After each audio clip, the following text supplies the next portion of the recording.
원래 그렇게 밑거름이 되신 분들 때문에 사실은 그 뒤에 그렇게 돌아가시고 나면 또 변화가 일어나더라고요. 참 네. 희한하게도.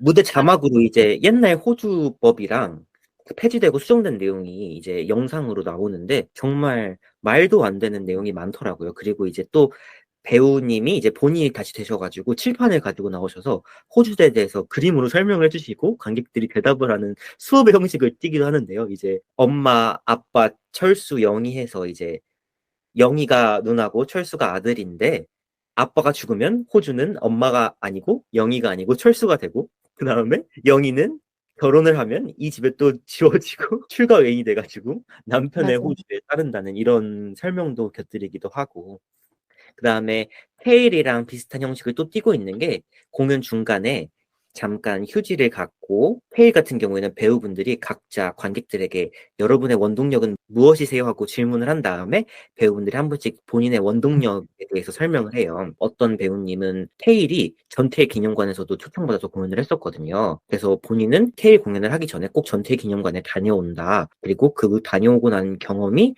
굉장히 큰 밑거름이 되고 원동력이 되었다. 이런 걸 소개하시기도 하고 자기는 일회용품을 쓰지 않는 것이 지구를 아끼고 약간이라도 지구에 대한 도움이 돼서 원동력이 되었다. 아, 이게 백은혜 배우님이었는데 이번에 태영은 꾸준함에 대해 질문을 하고 배우들 본인이 본인의 꾸준함이 무엇일까에 대해서 소개를 하는데 백은혜 배우님은 이번에도 제가 공연해 본 날이 환경의 날이었거든요. 환경의 날이라 일회용품을 전혀 안 쓰신대요.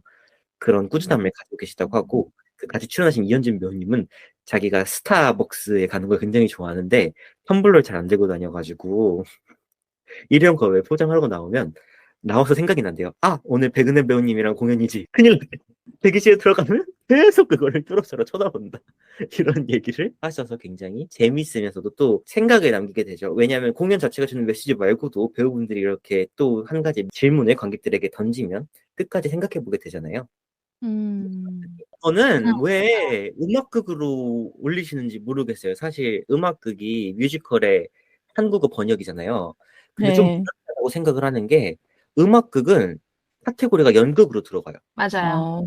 어. 그러니까 음악극은 뮤지컬 투자를 못 받는 거죠. 그래서 사실 장우석 작가님, 이선영 작곡가님, 박수영 연출님이면 굉장히 많은 투자랑 국공립 지원을 받으실 수도 있고, 그 다음에 이 작품들이 어찌됐든 정치색에서 완전히 무관하다고 보기는 어렵기는 하지만, 그래도 굉장히 주목할 만한 객관적으로 좋은 작품임에도 불구하고, 물론 지금은 우라문화재단이라는 대기업의 지원을 받고 있기는 하지만, 우라문화재단 공연의 특성상 장기 공연이 불가능해요.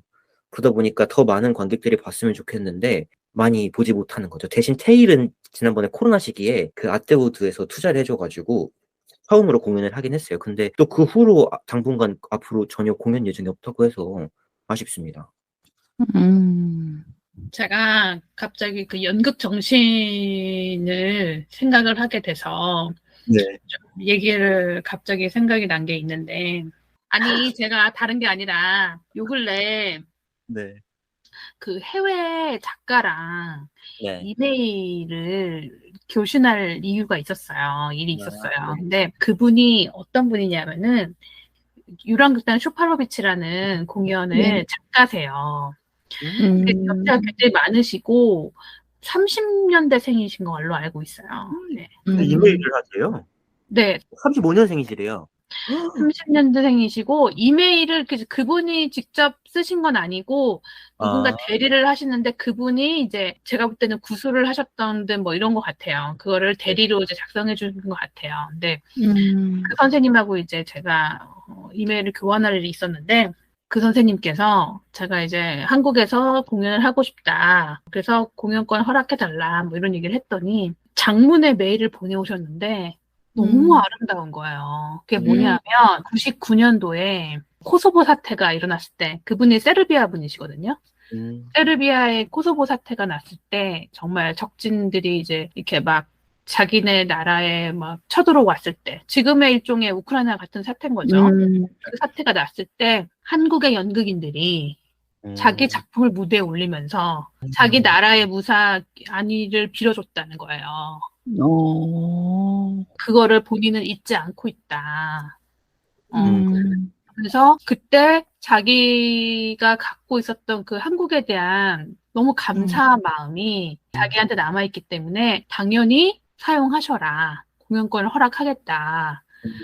그러면서 그런 말씀하시는데 갑자기 막 내가 되게 아침에 일찍 일어나자마자 봤거든요. 근데 가슴이 울컥하는 거예요. 그러면서 나는 다른 거는 바라지 않고 다른 것보다 공연을 하게 되면 공연의 영상을 좀 보내달라. 그러면 그 자기 공연이 한국어로 공연이 된 거를 좀 보면서 그 추억하고 싶다.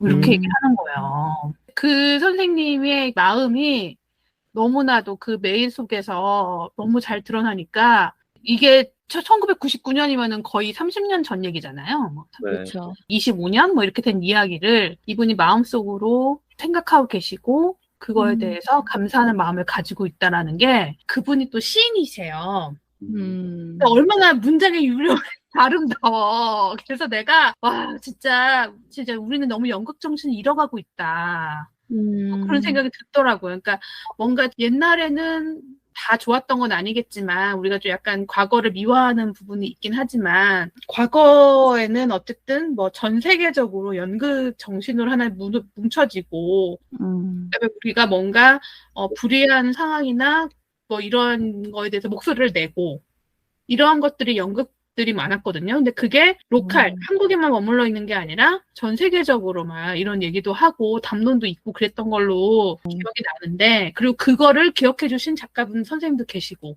네. 근데 지금은 나는 연극인이라고 하는데 나는 도대체 무엇을 하고 있는가 그런 생각이 들어서 되게 반성하는 하루였어요. 그게 사실은 타이밍적으로 어제였거든요. 그래서 어제는 제가 하루 종일 약간 뭔가 일을 하고 뭔가 하면서도 약간 그래 내가 방향을 잘 잡아야 되는데 뭐 이런 생각을 계속 하고 있는 거죠. 그러니까 우리가 그 이태영 쌤도 아마 그러한 의의와 비전을 가지고 일을 하셨던 분이셔서 지금 여기 남아 있는 거고 공연으로 기림을 받으시는 거고 그리고 우리는 뭐 그렇게까지 위대한 위인이 될 수는 없겠지만 우리가 그 쇼팔로베치 작가처럼 위대한 사람이 될 수는 없겠지만 우리의 이 자리에서 우리가 연극을 왜 하는지에 대한 생각은 좀 해봐야 될 것 같다는 생각을 어제 하루 종일 했었어요. 그래서 그런 의미 있는 작업들이 그 목소리라는 그 작업도 아마 그런 의미 있는 작업들 중에 하나. 그러니까는 뭐 외부의 국가의 펀드나 이런 지원 없이도 독립적으로 내 목소리를 내고 싶으신 분들의 작업인 것 같아서 응원하고 싶네요. 외국에 좀 가져가시면 좋을 것 같아요. 정말 소소한 작품이셔서. 외국에 이해했으면 좋겠네요. 위아더 월드처럼 외국에 이해했으면 좋겠네요, 진짜. 외국에서도 충분히 공감하실 만한 업적들을 하셨기 때문에 물론 한국이 이 정도로 후진국적인 마인드를 가지고 있었나 하고 놀라시긴 하겠지만 어쨌든 세상을 바꾸기 위한 분들이시기 때문에 노동법도 그렇고 지금 이번에 호주제도 사실 일본 법의 바탕으로 둔 것인데도 불구하고 일본은 바로 없어졌고 중국도 한참 전 없어졌는데 한국이 그렇게 늦게까지 가지고 있었던 거라고 하더라고요. 그러니까 한국은 사실은 가부장제 뿌리가 너무 깊은 나라예요. 우리가 지금 여권 신장 이런 얘기하고 뭐 요즘에 여자가 더 위다 뭐 이런 얘기도 하고 그렇지만 사실 기본적으로 바탕은 여자한테 지는 것에 대해서 내가 여자니까 봐준다라는 생각이 더 강하지 쟤랑 어떤 경쟁을 해서 내가 졌다라는 개념이 아직 전 작은 것 같거든요. 여자를 보호의 대상이라든가 내가 져줘야지 우리 마누라한테 내가 져줘야지 뭐 이런 느낌 있잖아요. 여자 말이 맞는 거야 이렇게 얘기하는데 그 맞는 데가 정말 맞는다라는 의미보다는 싸우기 싫어서 피하는 거지 뭐 이런 느낌. 여자는 극성스러우니까 뭐 이런 느낌. 그러니까 사실은 아직 멀었죠. 그래서 더 정희령 선생님 캐릭터가 특별했던 것 같아요. 물론 초반에는 좀 화가 나기도 했습니다. 왜 대단한 분과 결혼을 했는데도 불구하고 이 대단한 분이 남편이 감옥에 가는 바람에 가장이 돼가지고 9년 넘게 공부도 못하고 바느질을 그 능력 있는 여성의 인생을 낭비를 해야 되냐 하고 화가 나긴 했지만 돌아오고 나서 입신양면 하시고 나서는 굉장히 끝도 없이 서포트를 해주고 전혀 방해를 하지 않게 나오세요. 그래서 굉장히 남자 캐릭터 중에 신선했어요.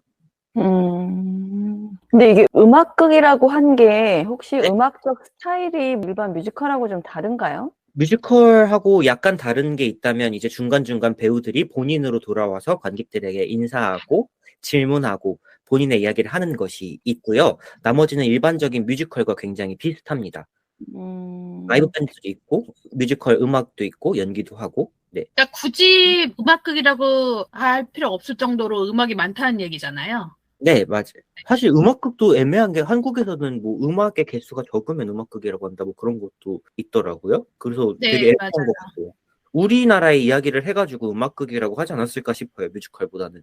왜 뮤지컬 그렇게 따지면 창극이라고 하지?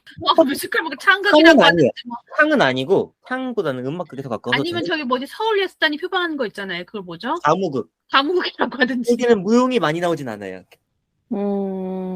뭔가 어쨌든 물어보지는 않았지만 그분들께 새로운 일반적인 뮤지컬하고는 다르다라는 인식을 좀 주시고 싶었던 거 아닌가 싶어요. 그러니까 뭐 상업적인 느낌을 좀 줄이고 싶었던 게 아닐까 싶네요. 저는 이게 뮤지컬로 가서 한국 뮤지컬 대상 노미네이트가 돼서 수상을 충분히 할 수 있는 작품들이어서 수상을 좀 했으면 좋겠어요. 사고도 상이라도 타야 덜 억울하지 않나. 공연 기간이 짧지만. 왜냐면 정말 아무도 불호평을 하시지 않고 하실 수도 없는 작품들이에요. 지금 꾸준히. 그러게 흥행이 잘 된다고 다 좋은 작품은 아닙니다. 그리고 사실 흥행이 잘 돼도 그렇게 돈이 남는 작품이 아닌 거죠. 왜냐면 이제 배우분들도 그 사이에 너무 유명해지셨고 출연하시는 배우분들도 창작진 분들도 그렇고. 그러니까 그냥 이거는 제 생각인데 본인이 본인의 일을 의미를 가지고 열심히 하면 어느 순간 저절로 유명해지는 것 같아요. 네. 맞아요, 맞아요. 유명해지려고 막 이렇게 노력하지 않아도 음, 세상은 노력을 알아주는 것 같습니다. 테일부터 이미 관객들이 현장 예매석 구하겠다고 심지어 테일은 선착순 입장이어가지고 현장 예매석 들어가면 맨 뒤에 안 좋은 천장 앞 자리였는데 근데 거기가 또 되게 열악했던 게 화장실을 배우랑 관객이랑 스태프랑 다 나왔어요. 남녀 공용으로. 그 정도 열악한 극장에서 심지어 공연 일찍 가면 배우들이 바닥 닦고 청소하고 있었어. 되게 초연부터도 굉장히 유명한 배우분들이셨어요. 저희 카르팔라 박정원 배우님이랑 초연 원래 하셨거든요. 그 후에도 뭐 강기둥 배우님 매체로 잘 되시고 그다음에 진성규 배우님도 막 하시고 그러셨거든요. 아무튼 아름다운 공연이네요. 보여지는 공연도 그렇고 그 뒷모습들도 그렇고 여러 가지 의미 있고 아름다운 공연이네요.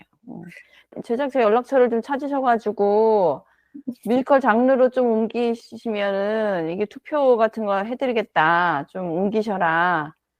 우리 이 주스님께서 굉장히 안타까워 하신다. 이렇게 좀 이야기를 전달할 아니면 기회를. 백상을 받든지요. 백상 받으면 되겠네. 그러네요, 진짜. 저는 우라문화재단 작품들을 정말 다 믿고 보고 그다음에 또 제가 자랑할 게 원래 우라문화재단 옛날 극장이 되게 멀었는데 지금 우란세권이 돼가지고 집에서 걸어갈 수 있는 굉장히 가지고 있어서 그게 좋습니다. 제가 표를 직접 구하는 건 한두 장밖에 못 구하고 더 보고 싶으면 진짜 양로 전쟁을 뚫고 봐야 되거든요. 지금 태영도 굉장히 인기가 많아요. 근데 이제 저는 좀 그나마 손쉽게 볼 수 있는데 다른 분도 힘드실 거예요. 왜냐면 성수역 주변에는 다른 극장이 없어서 왔다가 표 못 가면 그대로 돌아가셔야 되거든요. 우라는 뭐 장소가 가까운 게 문제가 아니라 좌석이 너무 적어서 예매가 어렵죠. 그래서 테일 때는 무대를 4면 구조로 쓴 다음에 안에도 막 좌석을 넣고 그랬었어요. 그래서 100인당 태영은 별점을 5개를 드리도록 하겠습니다. 제가 원래 되게 뭐야, 깐깐한 너무하는 거 아니야? 야, 이거 제가 너무 편파적이야. 진짜 원래 뭐, 되게 깐깐하거든요, 여러분. 아니 뭐 근데 울 안에 뭐가 있는 거야? 이선영 작곡가한테 우란에, 뭐가 있는 거예요? 우란에 뭐 없고 오늘도 되게 힘들게 우란 차기작을 잡았는데 태영 선생님이 굉장히 감사해 하겠지만, 그렇지만 이거는 좀 너무 사심이 가득한 별점인 것 같습니다. 그렇지 않고서야 이렇게 입소문으로 또 다시 또 다 매진이 되고 지금 거기 들어가겠다고 다들 분노의 쇠로고침을 하지 않으시니까 여러분 모 평론가분이 내신 책이 있어요. 뮤지컬 티켓 없으면 훔쳐라. 태영 티켓 없으면 훔치십시오. 그 정도예요. 네, 그러니까 이게 네. 공연을 하려면 네. 아주 작은 좌석에서 그렇게 완전히 매진을 시킨다라는 거를 좀 홍보에 이용하는 것도 좋은 것 같아요. 맞아. 근데 안 남아요. 이거는 진짜. 아니, 뭐, 남는 게 중요하겠어? 일단, 나중에 넥스트 할 수 있는 기반을 닦는 우라는 거지. 걱정을 할 필요가 없어, 우리가. 그러니까. 우리가 걱정해줄 입장이 아니야, 우리 지금. 걱정을 합시다. 교수님, 그런 거 이제 참 무슨 그룹에 뭐 회장님이 어떻게 사실까 봐 이런 거 걱정하는 거랑 좀 비슷할 걸 수도 있어요. 정말, 걱정도 팔자입니다. 네. 그래도 계속 공연을 이어나갔으면 좋겠는 마음에 계속 막 안 한다는 말도 있고 막 그러니까 속상해요. 제일 가까운 극장인데. 여러분들도 참지 말고 끝까지 하는 꾸준함이 있으셨으면 좋겠습니다. 다음 리뷰에서 다시 찾아뵐게요, 여러분. 안녕. 안녕. 안녕.